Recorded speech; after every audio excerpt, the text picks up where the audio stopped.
Qashqadaryo viloyati hokimi. Biza mana Qashqadaryo viloyati Shahzod tumanida Mo'minobod qishlog'i ijtimoiyda yashab kelayotgandek.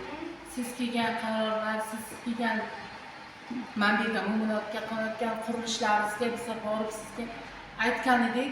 Mana bugungi holatimiz mana xarobajo'rda mana turibmiz.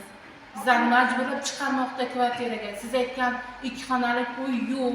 Hokim va'da beruvdi, o'shani bajarmayapti. Iltimos qilaman, hokim boyjon. Bizlar sharoitimizni mana ko'ring, yosh bolamiz bilan qayerga boramiz? 3 gacha muhlat bergan bizga. Men bu 3 ta farzandim, xo'jayin mazasi mana bu qo'shnim bo'ladi. Assalomu alaykum. Yaxshimisizlar?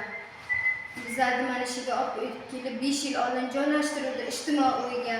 Viloyat hokimi uy bilan ta'minlansin dedi. Uy bilan ta'minlamay bizlarni ko'chaga qo'yib qo'ydi. Soat 3 gacha muhlat bergan. Bizlar 3 bola bilan qayerga boramiz? 3 ta ishlagan bolamiz bor.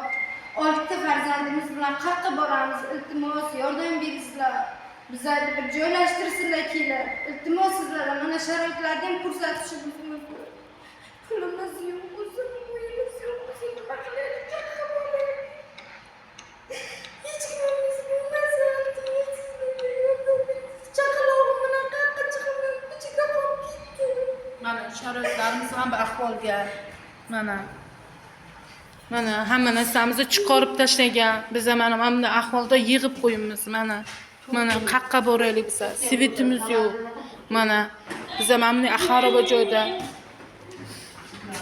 Mana bu ahvolda biz mana hamma joyimiz musor. Bizlarda aytibdi chiqib ketasizlar deyapti. Iltimos qilaman. Hurmatli Qashqadaryo viloyat hokimi, bizlarni YouTube'imizni ko'rayotgan bo'lsangiz, keling, ko'ring, yordam bering. Bizga 2 xonalik uy yordam qiling. O'zi kvartira puliga bizlar qurbimiz yetmaydi.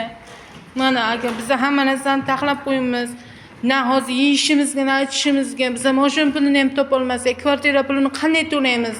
Iltimos qilaman, yordam beringizlar.